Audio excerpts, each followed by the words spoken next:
ভালোবাসা ভালোবাসা করবেন কার সাথে? ভালোবাসা করবেন আল্লাহর সাথে। জন্ম থেকে মৃত্যু পর্যন্ত আল্লাহর সাথে, মৃত্যু থেকে কবর পর্যন্ত আল্লাহর সাথে ভালোবাসা করবেন। কোনো দিন টুশব্দ হবে না, কোনো ঝগড়া হবে না, মারামারি হবে না, কাটাকাটি হবে না, আল্লাহ কিছু চাইবে না, বিনিময়ে আর উল্টা দিবে।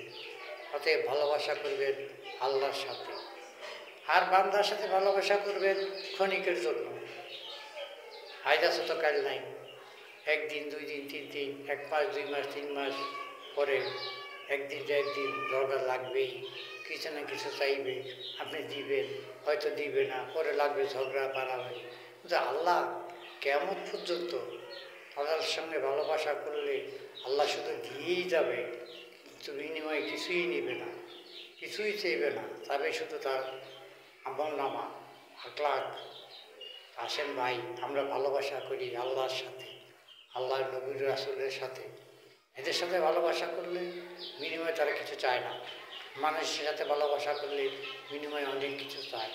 না দিলেই মুখ কালাকালি, না দিলেই ঝগড়া, না দিলেই অশান্তি। তাই আসুন সবাই মিলে আল্লাহর সাথে, আল্লাহর বন্ধুর সাথে প্রেম করি, ভালোবাসা করি। এটাই খাঁটি ভালোবাসা। আর মানুষের ভালোবাসা সাময়িক, ক্ষণিকের জন্য। আমিন।